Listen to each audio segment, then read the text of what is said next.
Hello everybody, it's your boy N here. I'm coming at you guys with another YouTube video. So in today's video, let's talk about the dev stream. This was the Dire dev stream, and there was definitely plenty of interesting things in this stream. A lot of good things to look forward to, some questionable things, but a lot of good things to look forward to in general. So let's get right on into it. Starting off with the table of contents, let's have a look at Dire's insane side boob profile, but forgetting that, they showed us some story, a new dungeon which is the underwater base, the Infernal Walker has returned in the Void Abyss rotation, 2 new weapons which are fairly interesting, some market changes for the trading system on the website, an event which allows you to get a crazy 50% discount on superconductive cooling units, some quality of life, some crazy skins, some research within the companion app, another boost path returning, some absolute nerd Eckert special missions.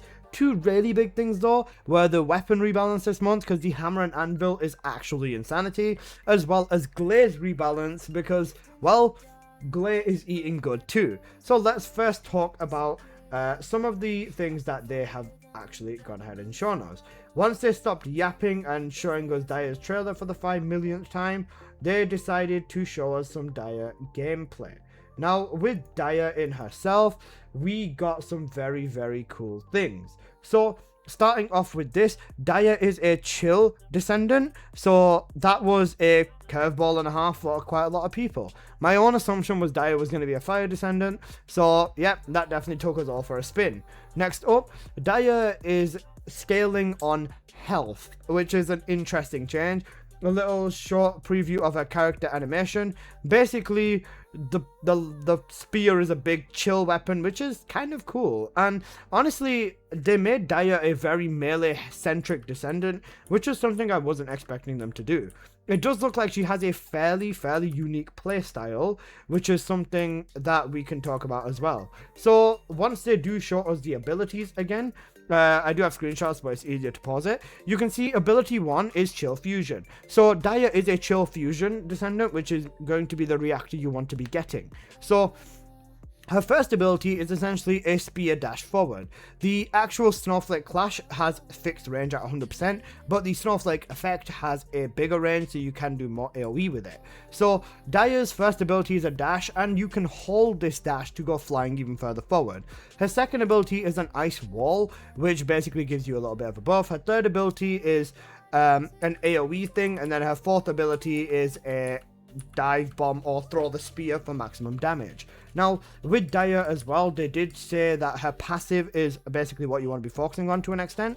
As you can see here, max HP times 0.13 for a maximum increase of 45. Basically, Dire can reach 100% crit without skill insight. So Ancestor mod for Dire does look to be it looks to be crit damage and duration up, but we might have to double check that. This is just based off what I've seen at the moment. Don't take it for absolute granted. Obviously going to need to run it and test it to see what it's about first. But essentially, Dire is a melee-centric Descendant, and that's the main thing. So even the developers have used 99.9% of their brain power and figured out they don't need insight with Dire, so that's interesting. Their tree looks a little bit odd, but we'll see what we can figure out with this, which is going to be kind of good. And there you go, boom, 100% crit rate, so Dire is already going to be in a very good position. Now, with this as well, they've introduced new triggers and other stuff, but we can talk about them a little bit later. When it comes to Dire's actual abilities, she has synergies with swords. So, as I said before, the Snowflake with the range is going to be doing damage for swords as well. So Dire does have a buff for swords specifically, and allows the Shadow, the Deus, and the Hypernova to do additional damage, and will also cause like a snow explosion effect type of thing, is what they said. So yeah, let's have a look at this. When it comes to Dire's first skill, it's a dash. Now, right off the bat, the first thing I noticed is that this does look a little bit slow, and when you hold it, you can go through mobs. With this, I think that it does look a little bit slow. I think that if it was a fixed dash where you could just go straight pile drive through at a fixed radius depending on your range, that might play a little bit better. But this does have some fairly big AoE behind it, and it does do a lot of damage. At least is what I would like to say, because of the fact that the devs love nothing higher than a level 1 mob, so the damage numbers that you see on screen, please do take them with a grain of salt. This is Daya's fourth ability, her third ability, where she can throw a AoE forward, kind of similar to Lepic or similar to Nell, except it moves and it can kick mobs with it. Basically, just I don't know, but it's not too bad for running through mobs. It's kind of like Battlefield Medic, but it has a suck in the middle, and it's not too bad of a mobbing ability. Now, with Daya, the Descendant herself, she is a very unique playstyle. I think it's going to be focusing on cooldown as well as focusing on DPS, and I think that the main thing is that these developers genuinely just fail to make their Descendants look good. Even in the gameplay segment a little bit later, she does look promising, but I think she's going to be I'm going to play her for a niche type of character and still have a lot of fun with her. But if you do want to stick with a speedrunning character, it's still going to be your Serena, your Freyna, your Ines, and your Bunny, so on and so forth, or your Lepics and Ajaxes, and hell, even your Gley. We'll talk about that one a little bit later. Based off the rest of her abilities, she does have some very, very nice stuff, especially with her red mods. Her abilities kind of synergize within each other, allowing you to skill spam with her, and I think in general that she has a very, very, very nice buffs, especially with her second ability giving like a 50% crit damage buff, and for her to overall scale on her health is quite sweet. In general, I think Daya is going to be a specialist style of character, and she can also get a speed buff off her other ability as well. Is it enough? Well, I guess we'll have to just find out. I think currently Daya does look fairly promising. However, I'm gonna have to just wait and see, I guess. I don't want to say she looks bad, because she does look fairly good, and I don't want to say she looks great, because then again, I feel like if she was to require a lot of, buttons and stuff like that, you kind of have to balance out the risk to death ratio or the damage to reward ratio, and I think that she's in an interesting place for sure, and I just want to see and get my hands on her and see it for myself. With this as well, I think that she has a second red mod as well, which allows you to do more AoE damage with your first and fourth ability. The Blooming Ecstasy red module is the one that I think I like more, because you can go up and shoot a second spear into the first spear, so maybe with max range and some high DPS, this is going to be really, really promising, especially for her to just, go crazy in and nuke. It does cost a fair bit of her bar. The devs didn't build for any cooldown at all, but we're going to have to see and test for ourselves, of course, so that's where I'm going to leave it with Daya. For her second red mod, the Chill brand, this is the one that's more centric around spear management and doing damage with dashes. So this one I think is more focused on her second ability, is what I would say, and kind of has like a swords dance style of an effect on that, and it does passive AoE damage, which is not too bad as well. I'm quite a fan of this one too, but I think I prefer the one that's more heavy on Lance going crazy with DPS. I do think that they should have given her something like a Gandalf setup where she can smash a lance into the ground, or even if she could do a three-way combo, dash one way, dash to the other, dash behind her, and then slam her lance into the ground, do a big AoE explosion. It would have looked a lot cooler. And I think that she's definitely got potential, so we're going to have to basically wait and see with Daya. And of course, the developers will immediately show skins after, because that is 99.9% their main priority. So there is the Toy Soldier skin, which is a login event skin. Other than that, we do have Daya with her bare fucking feet out, as a skin for the battle supply coin reward. So after you max out the battle pass, it will be one of these skins you can get as well. And then we also have her premium, which is going to be Pat and Elias. Probably the best skin in my opinion. I just, yeah, Elias is goated, so we're going with that. That's another option for her as well. And then with this as well, Daya does have some decent hair.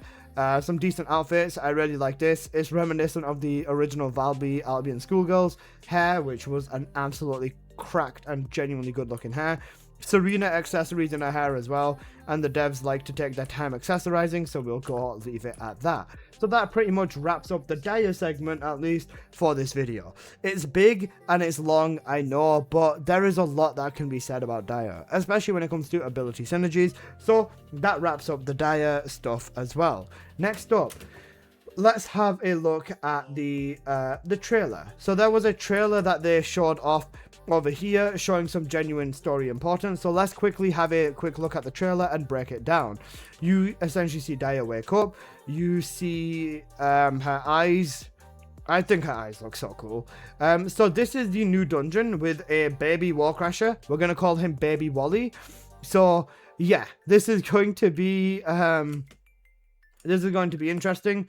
Plenty of tentacles for the masses, Daya running and gunning, and this shows us some gameplay of one of the new weapons, and, well, both of the new weapons, but we'll come back to that later. This is more of a story, hype, advertisement type stuff, so yeah, I think this is some cool gameplay of Daya using a sword, which she does buff with her first ability. All of this, Daya should 100% have eyes like that as a customizable thing that we can buy. It would be quite cool. You know, high intensity trailer that's supposed to make me feel something for the story. It did a fairly good job. I didn't give a shit, but you know, they did a good job with the trailer. This is the new dungeon, which is the satanic underwater sea dungeon. So yeah, we'll leave that there. I don't know who's hanging there, but I don't really want to find out. This dungeon, however, is at the top of Axion, and there is a few other things. They do have champions, or the elites, which have abilities or will shoot attacks at you, and if you dodge their attacks, you get a bonus effect, is what I was understanding from it. I could be wrong. It basically looks like reverse high voltage. So yeah, it looks like high voltage but reverse, and yeah, I think it's not too bad. Imagine bunny high voltage with red lightning as well as purple lightning. That would look so cool. Well, you're never going to use high voltage in here. Next on, if you're watching this, look at high voltage, please. Thank you. Buff to 10 tendrils, 100% crit rate with all 4 crit mods and an ancestor mod, and I will be your best friend. Okay, now we have a baby Warcrasher. This is the dungeon boss. I think he was called the Stephalis or something like that. This is a fairly interesting looking boss, but when fighting him with Daya, he looked like a wet noodle, or at least he got absolutely ratioed by his spear abilities, so that was fairly cool as well. Then the devs were showing us the gameplay for this dungeon. So there's a few main things I want to highlight. There is a Accelerate Research content event, which is an event that we'll talk about a little bit later. Short version is you can use the event to basically you can use it to speed up acceleration. So let's say you do a dungeon or X dungeon, let's say a Purge 10, or you do a Magister Lab, or you do a Agna Desert dungeon, or you do a Caligo Ossuary, or you do X mission. You can basically get your research cut down. So you can have, let's say, for example, you do a Magister Lab, you can have like 100 seconds taken off your research. Is it on all research? They didn't answer. But on one research, ideally a catalyst, you can speed run the game in favor of speeding your catalysts up, or you could just, you know, swipe and use Caliber. But it's a really good option, especially with people who are speedrunners and don't really want to spend too much money on the game. So that's definitely a positive change. Now, the biggest thing I wanted to say is this up here. We finally got a teleportation spot up here for the dungeon, which is massive because for some reason the Colossi love fucking teabagging and spawning in this corner. So that's a big change. Other than that, the dungeon is going to give 10 superconductive cooling unit, 840 RK XP. This does have the research effect, and it accelerates it by 400 seconds, which is like, I think, 6 or 7 minutes or something like that. 5 minutes is 300, about 5.5 minutes, which is huge, because in the gameplay that they showed, it took them about 4.5 minutes with Daya, and with that, you could absolutely fly.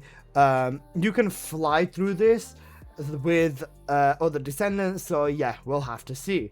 Another big thing is its Legion of Immortality, so Toxic goes crazy in here. Freyna will be a good option.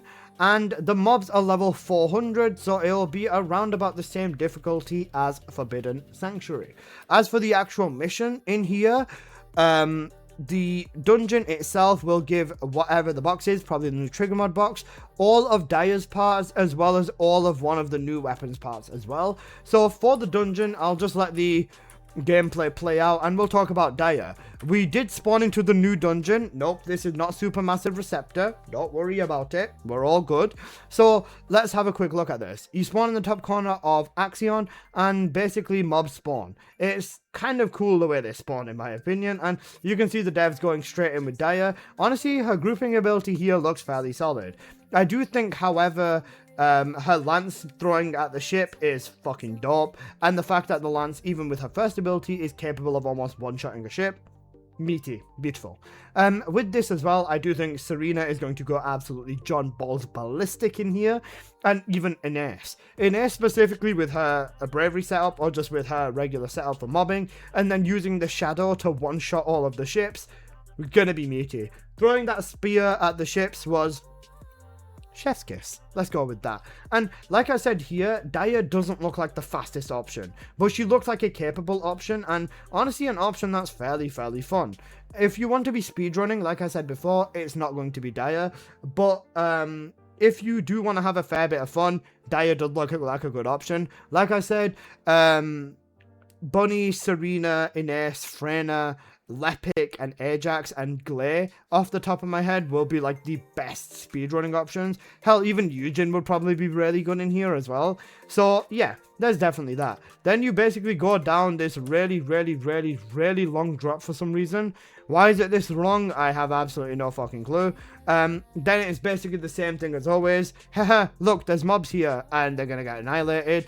Then there's mobs here and they are going to get annihilated. So yeah, Dire does look fairly strong, and whenever we have to, whenever we look at gameplay from the devs, we need to remember this is Dire at potentially less than 10% of her, less than 10% of her thingy. Less than 10% of her capability, because the developers obviously haven't min-maxed and optimized the build and stuff like that. So we'll go with that. Yeah, this is going to be something that I think a lot of people will enjoy, and this dungeon genuinely does seem fairly fun. It is a let's cycle through here, so on and so forth, as well as the new skins with the bikes that they do show off in this gameplay as well. So yeah, just diving around, running around with Dire, and then we get our encounter with the boss, which is a interesting boss, because you'd think that out of all the bosses that they spawn in, it would be something cool, but nope, Dire's doing a mirror. She's trying to hit her first electric on herself, apparently. So yeah, the boss bar does look a little bit different, and yeah, this is honestly solid. This seems fairly good, and even with the lance you can see her still doing plenty of damage to herself. We do get a little bit of underwater cinematics there, but I would love to have seen more. And then from the first boss fight, you basically go straight to the next one, and that is the final one. Again, I think they took a very similar route to Forbidden Sanctuary, which I don't think is too bad. The Sacrophage, yeah, that's what it was. Yeah, this guy looks like Baby Warcrasher. He doesn't look too bad, and as a boss, he looks fairly okay. Dire does seem to be doing some fairly good damage to him, so we'll have to see how this goes. And yeah, this is going to be pretty much what you would expect, at least with this mission.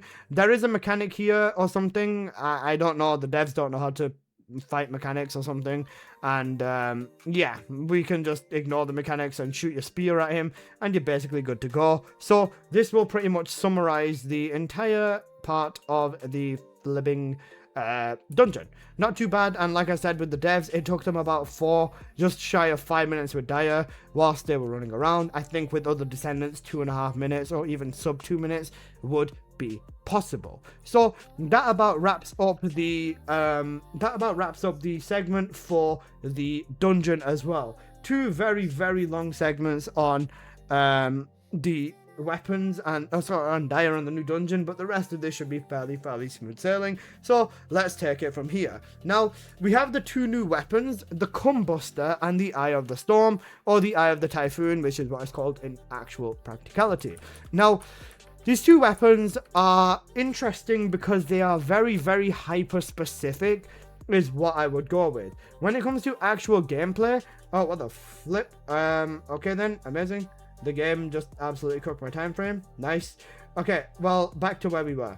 When it comes to actually running these two weapons, the Cum-Buster, or the Cum-Buster has a unique ability which basically allows this weapon... Why do they show the NS? Bro, just show me the Cum-Buster. Okay, Cum-Buster. Cum-Buster? The Cum-Buster. Okay, so the Cum-Buster's unique ability is when you use an electric ability for a Descendant, which is a projectile electric, I believe it is, it will charge up its rounds, and as you can see here, it goes plus 16%, 17% electric skill power, and plus 16 per stacks at a maximum of 5 stacks. So this gun is basically an Ines and Sharon gun only. It doesn't work with anyone else, is what I'm thinking off the top of my head. It's also a weapon that you are going to want to build into multi, and for some reason the devs went with 2 sprint cores and 2 firearm attacks. Beyond me. But basically, the way that this works is once we get to the gameplay, you shoot this weapon normally, and it's kind of shit. I'll be honest with you. The weapon's not really that good, and when it comes to using this weapon with the enhanced variation, you can see there an entire mag did about 8 million damage. Then when you use Ines's first ability with this, however, so use her first ability, which is a projectile, and then you shoot it as well, you can see that it starts having a yellow mark on the ammo, which is going to be the amount of charges that you have, and you just want to build this up all the way with your charges. This will only build up with Ines's 1 and with her 4. Daco Richie, thanks so much for the follow, I appreciate you, homie. So this is how it builds up, and then once it does build up, you can see it shoot. Once the devs decide to shoot the weapon, they for some reason take the long way around, and they always do their testing on level 1s, which is so cooked. But you can see here, once you do actually start shooting the weapon, you can choose between the normal mode and the enhanced mode, or the other mode, or whatever. Then once it's got its arms out on the weapon, it's using its enhanced mode, and it's basically blending the ammo with it, and the barrel will start closing, is what they said. But an entire mag did about 17 million damage, which kind of does allow for... It kind of does allow for Ines to gun and have single target damage, but at the same time, the Shadow was basically what you'd basically be using for Ines anyways. So, is it a good weapon? It's a hyper-specific weapon for Ines, which will be built into multi-damage. Is it strong? It's decently strong, yes. But am I going to be running around with this with Ines instead of a Secret Garden? I don't know about that. Or even instead of a Shadow?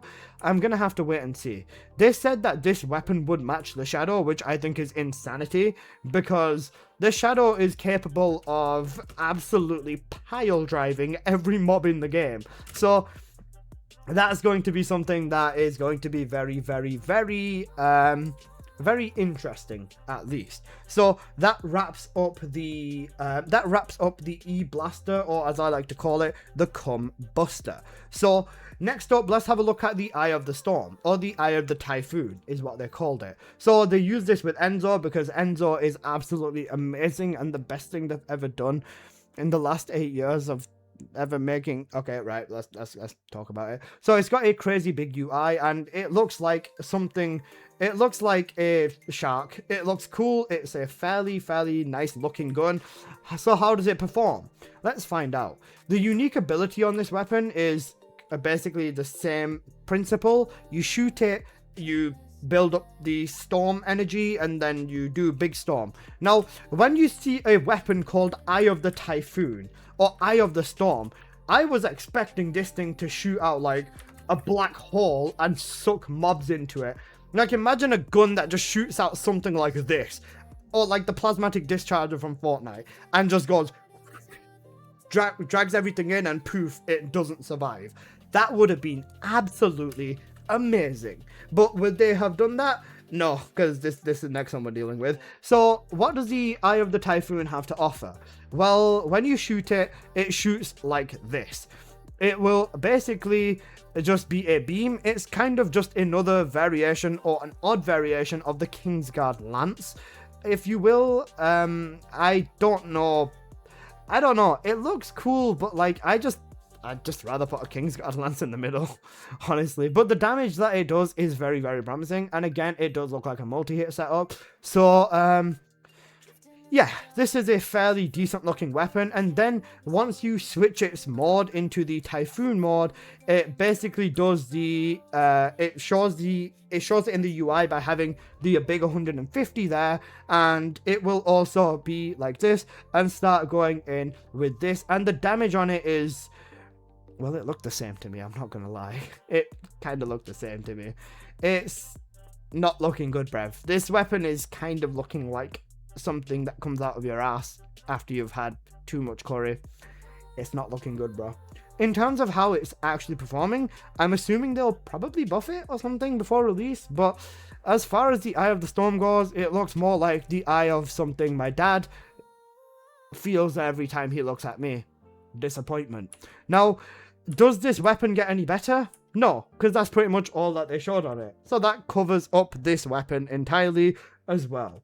Next up, let's have a look at the next segment of the stream, which was the Battle Pass. Now, the Battle Pass decided to give everyone, decided to turn everyone into Alpha. We have the wannabe recruit Alpha. The Alpha is my uncle and I aspire to be him, or the Alpha is my dad, and then Alpha if he liked men. So, in terms of the Battle Pass, how good of a Battle Pass is it? The first thing, probably the thing that I think I was the most excited about, was this Peacemaker skin coming in. This Peacemaker skin has been in the game for over a year, and we literally had never got any way to obtain it. So, yeah, that was something. Other than that, we get the Eye of the Typhoon inside of the Battle Pass, so the weapon for the Battle Pass is kind of doo-doo.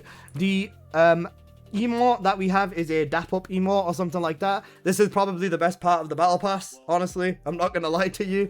Again, more Eye of the Typhoon, so on and so forth. We do get a cool red Galaxy UI, as well as the Axiom Core, a yellow bike skin as well. We can, even Alpha, even though he's dead, bro's turning in his grave because they just keep using him for profits. It's just what it feels like to be taken advantage of after you're dead. But yeah, this is a cool skin for the Malevolent called the Shark Tooth, and honestly, probably one of the best skins of the game. Am I going to change the skin I use on my actual Malevolent? No, but it's a cool skin for sure. I'll absolutely give them credit for that. The other stuff is just random. We've got a cactus on your tit. Yeah, that's something, I guess. And then other than that, we've got some skins, and more Eye of the Typhoons. An Ancient Knight skin, which looks like the Sliquifier from Black Ops 2. If you know, you know. But honestly, yeah, this skin wasn't too bad. Other than that, we have this emote called Mocking, and I can only imagine the absolute horrors of the gooners in the lounge taking advantage of this skin, whispering I'm about to climax while slapping their bollocks on the screen. It's not going to be a good one. Next up, the Peacemaker skin called the Other Side of Peace. My beloved, can't wait to get my hands on that one. And they've got some boosters in the pass, some caliber, some cores, and they have the black hole that the Eye of the Storm should have been shooting. So yeah, it's not looking good, bruv. It's the Void Storm, which is an Eye of the Typhoon skin. Honestly, it looks like the EMP out of Advanced Warfare. Genuinely cool looking skin, in my opinion. They also decided to give the males a man bun, so they robbed Seneca's head and give it to everyone else. Kind of cooked, I'm not gonna lie, but honestly it's not bad. And then they showed, for some reason, right, this is something I could not understand, why is there lounge collectibles like Dyer in the Albion uniform inside the Battle Pass? If you didn't know what to put on the Battle Pass, good God, it did not need to be lounge collectibles. I would have taken a booster, I would have taken super conductive cooling units, I would have taken catalyst resources, but lounge collectibles in the Battle Pass, I just think is really, really shitty. Out of everything that you could have done, I need to put my phone on charge. I don't think it was a good idea. You do have some skins and the bike skin and stuff like that. A Lepic in the Alpha outfit, and honestly, just drop the Alpha jacket and boom, Peaky Blinders, another peak skin right there. And for some reason, we have the Alpha Ajax, some Dyer art, some hair and stuff like that too. Pretty much standard Battle Pass cosmetics. And yes, we also have a Patent Elias action figure, so you can optimally zoom all the way in and goon to it in the lounge. Also, the same outfit for females. The jiggle needs to be removed. God, this is making my eyes hurt. Other than that, they said that the Ajax skin, the Dire skin, and the Eugen skin is going to be put inside of the bonus, so after you finish the pass. Credit where credit is due. This Valby hair looks absolutely amazing. Absolutely going to be rocking this on my Valby. It's a goated hairstyle, and it looks hella good on Valby, so yeah, like I said, credit where credit is due. And for some reason, this skin is not wearing any shoes. Feet enjoyers with the toe bones in the lounge rejoice, I guess. Something like that is going to also exist. Next up, after the battle pass, they decided to give us some extra intel. And what could they possibly want to show us after the battle pass? The new mods, of course. So when it comes to the new mods and trigger mods, the first one was focus and expansion. This is when using a HP absorption style of skill. So for Gley, this is a pretty nice looking module, and it's based off the amount of health, and it can do damage at minimum health and damage at max range. So it's an interesting trigger mod, which most likely will be used with Gley with her gunning setups. And man, I can't wait to talk about Gley. Gley is going to be fun. The second one is Icebreaker, which is when inflicting Frostbite with a weapon skill. It inflicts targets, deal damage to the targets. Essentially ground eruption, but for chill abilities. I don't really think that having every single Descendant with every single element have their own unique version of ground eruption is worth it, but I mean, to each their own. I think it kind of works out kind of well if we'll go with that. Now, this could also be inflicted with Haley, from my understanding, so we'll have to look at that. And if you do check my Ancestor mod sheet, which is linked in the pinned comment and the description of this video, you will be able to search for the tag and see wherever it works on whichever abilities and so on and so forth on every Descendant, so that's another thing as well. Next up, we have the Clanker trigger mod, which is the Kyle one, and with this one as well, it's a charge skill, which is basically a skill power increase of a specific amount of duration. Essentially, clash skills, power beyond, but with double the power, only for the Clanker. Simple. Next up, we've got the hurry up and move to the next one. Okay, never mind. That's the rest of the trigger mods right there. So that pretty much wraps the trigger mods up. Then we have the new ultimate mods for the new triggers that we got last time. Tactical Strike. When you do damage with this, you get 14% more duration and crit damage for 15 seconds. Essentially, this is hyper focus, but for Enzo's trigger mod. So this is going to be great on Enzo. Next up, we've got Lucky Coin. So when you do use the the trigger, you either get additional range and duration, and then you either get movement and power. Not really too worth it in my opinion, I'd say. Then Arcade Resonator. Out of the three triggers or the new ultimate mods, this is the one that caught my attention the most. When you hit a crit with a firearm inflicted by a mob with target strike, it reduces the cooldown by the 4th skill of 1 second. Essentially, if you find a crit weapon with Jaber for this, Jaber might become one of the best bossing Descendants in the game if you can instantly cast this and go absolutely ballistic with his damage. So that's something else that is also about. Next up, let's talk about the big guns. The ultimate big guns. Gley. Holy Gley. This was the moment where I had been anticipating like absolute hell and back. So what did they do to Gley? Well, let's have a look at it. So they looked at Gley's mods and they took it back and forth. They did not know what they were doing with Gley. Kind of, I would say, but they were using focus and expansion. They managed to change her passive, and her passive basically gives it so that Gley is more, she takes a lot less damage in frenzy mode. Sorry, outside frenzy mode, so you kind of have to flick between non-frenzy and frenzy to manage damage. However, if you look at the build behind me, they do not know what HP collector is, so yeah, we're just going to ignore that. Next up, we also have a look at her abilities, where this is where it gets, oh my god, it gets so good.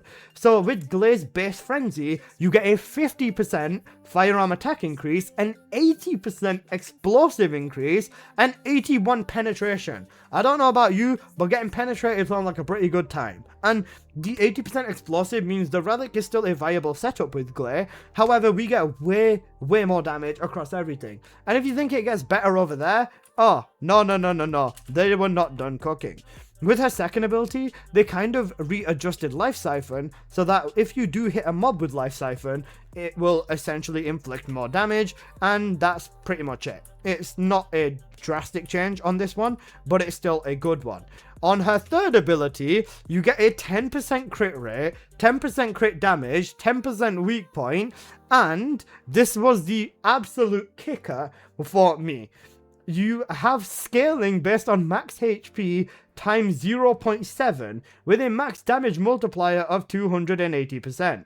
So let's have a calculation moment. So if I am doing this correctly and not throwing the calculation, it looks like it is 0. Oh wait, no calculator on screen. It looks like it is 280 divided by 0.7, which equals 400, right? For the scaling. Now we times that by 100, and you will see that Gley's health cap now is 40,000 health. This is higher than Serena's cap, which is insane. Yeah, you're gonna probably want HP and duration up for your gunning Gley on her ancestor now, but the buffs don't end there. She also got 30% running speed, 30% sprint speed, 30% movement whilst aiming, 60% life regeneration, and 8% health recovery amount with a 30-second duration on these buffs. Yeah. Not by much. Serena's cap's 39.5. It's still higher though. Even though the 500 might make a difference, we'll have to see whether it's worth taking it all the way up to cap. It most likely will be Rookson, but yeah. Now we have Massacre. Massacre they buffed as well. The duration on it, they put the cores onto Massacre. They only showed us up to level 3. But this was something that I don't think they changed too much. Another thing that they did with Gley is they showed us how the eye of the thing, yeah, it's not very good. And they were using Massacre with this. This is like cooked. Don't worry about it.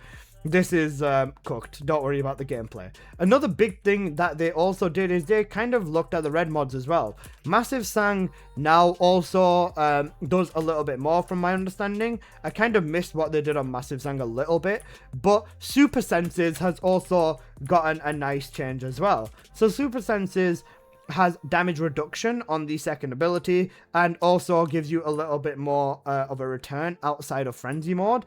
Then Super Senses has all of the buffs as before, as promised, and for the fourth ability it has AoE nuking, because this is exactly what Super Senses need. And if you think that AoE nuking is a joke,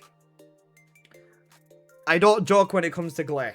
And I mean it. When the developers used this, I was genuinely shocked. So they start shooting it. Oh wait, is it this one? Is it not Super Senses, or did they do it the wrong way? No, it's not Super Senses, is it? Is it? I can't remember. No, it might not be Super Senses. Oh no, sorry, it was Blood. Oh, what the flip? It was Blood and Iron. That's what it was, not Super Senses. Blood and... Oh, no, was it Demonic? Oh no, it was Demonic? Never mind. Demonic, my bad. Thank you, Seth. Appreciate that. But Blood and Iron also got a really nice change as well. So, Super Senses is still fairly good. But Blood and Iron, holy shit. I say this with absolute integrity. Let's have a look at this. So, Blood and Iron. Number one, you still get your Frenzy. And you also get a buff for melee weapons with Gley now as well with her first ability, buffing multi-hit chance and damage. But she, on her fourth ability, is Mesa from Warframe, Lynn from Duet Night Abyss. We got aimbot Gley before GTA 6. Oh my god, when I saw this, I turned monkey. I went Google Gaga Feral. I turned into a fucking monkey, bro. Look at this. Look at this. It's so peak. It's actually so peak. So with this, you literally have aimbot with Gley. It's absolutely astronomical. When it comes to building for this, you can probably jump and wipe the room out, assuming we can cast it in the air. We'll have to see. Explosive life, they didn't really make too much change on this. I don't believe, except increasing or decreasing the cost of it or something like that. So yeah, this one was good. Then with the next one being demonic modification, why does it keep doing this? I don't get it. Demonic modification, this is where the real sauce is with Gley. With demonic modification, absolutely went ridiculous with what you use with her fourth ability. You hold it up, you charge it, and boom, AoE nuking. So this is another viable mobbing option, which is absolutely nuts. So we've got plenty and plenty of absolutely saucy things to look forward to with Gley. They've kind of gone through with every red mod and made it a little bit different, which is something I'd really like to see. They were using the new trigger as well, of course, so that's another important thing. But yeah, that's pretty much it with Gley. It wasn't a phase mom, thank you so much for the follow. And then just showing us in general how it works with Gley. They did also mention that the Predator Instinct did get a buff to work with swords as well, and that's pretty much it. Then for some reason, Kyle's getting a rework. So Kyle is getting a rework too, which is kind of interesting. Did he need this? Kind of, but not really. And they said that they are going to change his ancestor mod disposition, and as well as a bunch of other descendants. And they said that Kyle's going to have better focus on mobbing. And they also mentioned that they are potentially looking into buffing Valby. Keyword being potentially. Does Valby need buffs? No, she's one of the most broken descendants in the game. But, god damn it, YouTube comments are right, Valby's horrible, she needs buffs. But Kyle, Valby were looking into it, as well as changing some of the descendants' synchronization values. This is a direct buff to Lepic, who is one of the best descendants in the game. Gley is receiving a nerf on her value for her ancestor mod as well. This is because, of course, she's getting buffed and her abilities will be doing more. Kyle is also getting a buff. Nell and Haley getting a buff directly, and same with Luna. So maybe your max MP with Luna now is enough to reach her buffing cap, meaning you can focus on running defense neutralization or elemental stripping with her to make her an even better support. Next up, the weapon reworks. Holy shit, the weapon reworks. The weapon reworks were an absolute treat when it comes to this one. The Clairvoyance didn't really get that major of a rework, but the hammer and anvil is a force from God. So the Clairvoyance in itself didn't get anything too crazy. They also made a Miku reference, which is interesting, because I'm pretty sure they might have seen the fact that my bunny looks like Miku. Now, with Clairvoyance, what did they do? They kind of kept the stat stick, but after you max out the charge, it inflicts ice spears, and these ice spears get launched at the mobs. It's a good little change, I guess, but is it drastic? Not really. You can see the ice spears forming around the weapon, and once you keep it, the ice spears get shot at the mobs. This is not too bad either. So this is a solid little kick for the Clairvoyance. It looks quite cool, and it does quite a bit of damage. Next up, oh my goodness, the hammer and anvil. The hammer and anvil, they were baiting us, bro. They were playing with our feelings, making us look all silly and stuff, right? They showed this gun, they showed the unique ability, and we thought it was all silly and everything, right? But wait until you see the restored relic hidden inside of this absolute bad boy. Even in terms of DPS, when you shoot it like this, it was looking kind of meh. When you, however, use it in a shotgun form, it's kind of crap. When you use it in its anvil mode, however, that's when shit gets real. This weapon in shotgun mode is lackluster as anything. However, when you use Gley and you put it into the anvil mode and you decide to use infinite ammo and shoot it, this thing is quite literally a restored relic, doing same amounts of damage or similar damage to a relic from what I see. The actual mobs are level 1, so I'm going to hold my breath with that statement, but it does a lot of damage in the hammer mode or the anvil mode, and it's literally a firework confetti weapon. It's really, really cool, and if you want to absolutely concuss and give someone a flashbang, your best friend's going to be the hammer and anvil. So that's pretty much that. Now, that wraps up the weapon rework, so let's talk about the next part with this as well. So let's quickly have a look at that. Next up, we have the my poor PS5. God. Next up, we have the Infernal Walker returning, which basically means the skins are returning. That's pretty much it. We have support missions for Eckert, and yeah. I'm gonna work now. Have a great stream, everyone. Have a good night, Rookson. Or have a good day at work, sorry. Appreciate you, bro. Thank you.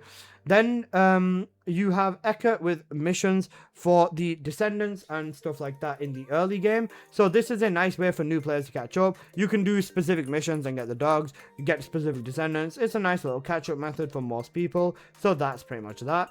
As well as that, we've got the boost path coming back, and the boost path is going to allow you to basically wrap everything up.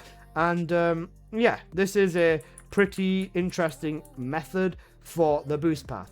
Quality of life improvements is visit other people's lounge, as well as the companion app improvements, web app improvements, and then these were kind of messed up in translation, so we'll ignore them for now.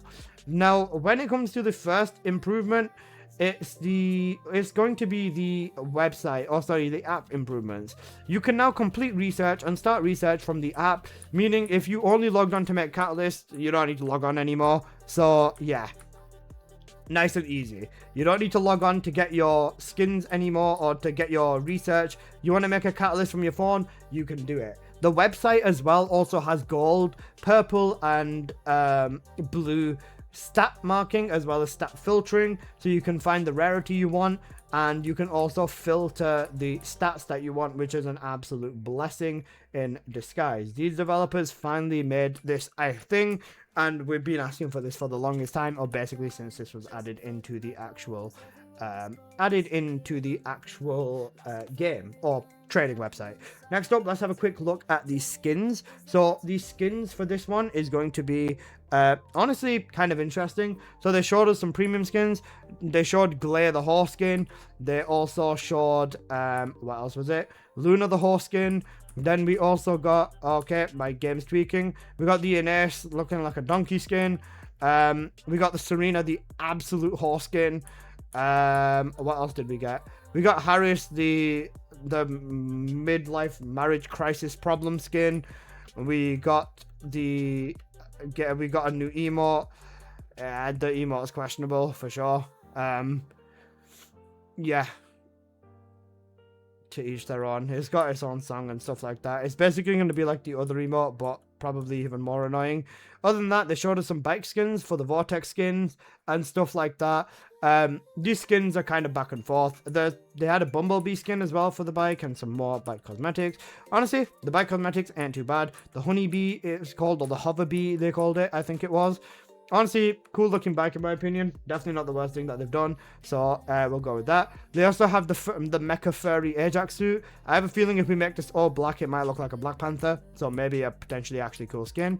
Other than that, they showed us a law skin for Gley, which is a medical skin, I think they called it, which is not too bad either. Then they mentioned that all these skins are returning, the Cyber Samurai as well as the New Year skins. So those are interesting as well. They then showed us the Wild West skins. For the males, this looks glorious. Absolutely glorious. For Bunny, this looks like arse.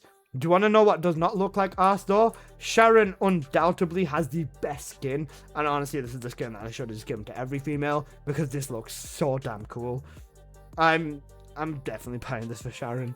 It looks amazing. Other than that, oh my days. They showed the Serena one, and even the Serena one doesn't look too bad. It's genuinely actually decent. They showed the Nell one. I don't fuck with the color scheme on this one. I think they messed with Nell, at least on this one.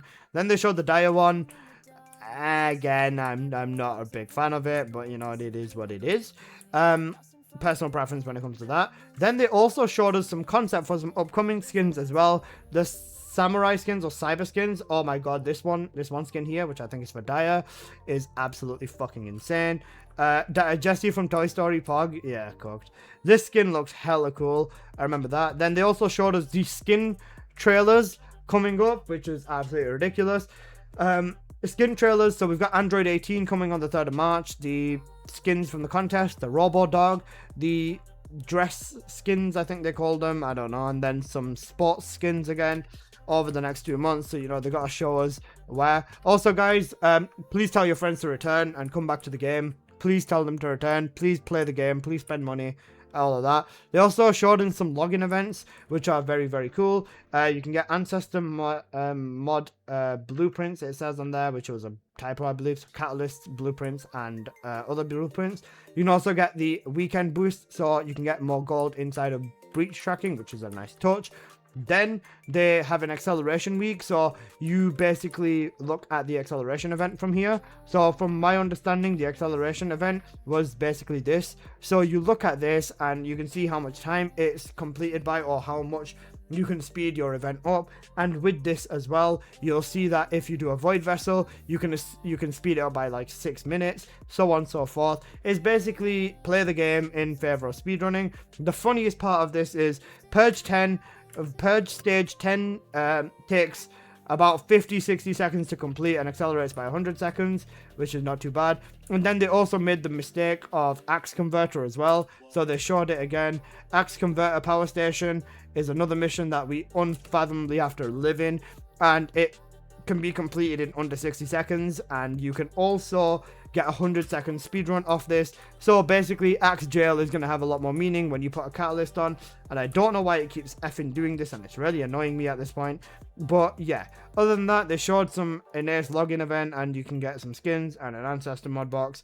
Other than that, it was just skins, basically skins. This was the big event. So every weekend, starting from the 2nd after the update, all the way to March, every weekend you can get 50% of superconductive cooling units, which is ridiculously good. Very expensive, these can be, so 50% off is absolutely welcome. It's huge, and yeah, that pretty much summed it up. They also mentioned that Xbox Game Pass something, I don't know, I don't use Xbox. But then they had the Q&A. The Q&A was really, really bad, as you'd imagine, and they basically said that they might buff Serena, and that's pretty much it. So yeah, this has been the end of this very, very long 52-minute video, and I hope you guys have enjoyed. If you did, please just smash that like button. I know it's very long, but I want it to be in depth and everything. And yeah, I'll see you guys in the next one. Peace.